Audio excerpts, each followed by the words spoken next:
ഓ level 7 ആയി level 7 ആയി. Level 7 ആയ നിങ്ങൾക്ക് അറിയാത്തൊരു കാര്യമുണ്ട്, ഞാൻ കാണിച്ചു തരാം. എല്ലാവർക്കും അറിയുന്നുണ്ടാവില്ല, കുറെ പേർക്കൊക്കെ അറിയുന്നുണ്ടാവും. ലെവൽ 7 ആയ നമുക്ക് ഒരു ഐറ്റം കിട്ടാനുണ്ട്, കാണിച്ചു തരാം. കട്ടാന ഗൈസ്, ലെവൽ 7 ആയ മാത്രമേ കട്ടാന കിട്ടുള്ളൂ. പക്ഷെ ഇത് പെർമനന്റ് അല്ല, 7 ദിവസത്തേക്ക് മാത്രമേ ഉള്ളൂ. ഓക്കെ, സോ എടുക്കാത്തവരൊക്കെ ഉണ്ടെങ്കിൽ മാക്സിമം എടുത്തോ. അത്യാവശ്യം അതൊക്കെ കിട്ടും. അത്യാവശ്യം കുഴപ്പമില്ലാത്തൊരു കട്ടാനയാണ് ചോദിച്ചു. ഓക്കെ, ഇത് പിന്നെ ഞാൻ തൽക്കാലം എടുക്കുന്നില്ല, കാരണം ഞാൻ ഈ കട്ടാൻ എന്തായാലും യൂസ് ചെയ്യാൻ പോകും. പെർമനന്റ് അല്ലോ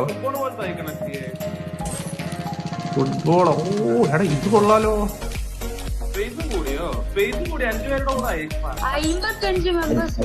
55 മെമ്പേഴ്സോ? വാട്ട് എടേ, അയ്യോ ഈ ഗിൽഡ് എങ്ങനെയാ നിറക്കിയിട്ട് പൊല്ലോ കയറിയ ഇങ്ങനത്തെ അടുപ്പിലെ ഫീച്ചേഴ്സ് കൊണ്ടുവരില്ല. നമ്മുടെ ഒരു ഗിൽഡ് നിറയ്ക്കാൻ പെടുന്ന പാടെ എനിക്കറിയാം. അയ്യോ, അപ്പൊ നമ്മുടെ എല്ലാ ഗിൽഡിലും സ്പേസ് വന്നിട്ടുണ്ടാവും കേട്ടോ ഗൈസ്. സ്പേസ് വന്നിട്ടുണ്ടാവും. പെട്ടെന്ന് എങ്ങനെയും കോൺടാക്ട് ചെയ്ത് കയറാൻ നോക്കുന്നു. കയറാൻ ഇൻട്രസ്റ്റ് ഉള്ളവരുണ്ടെങ്കിൽ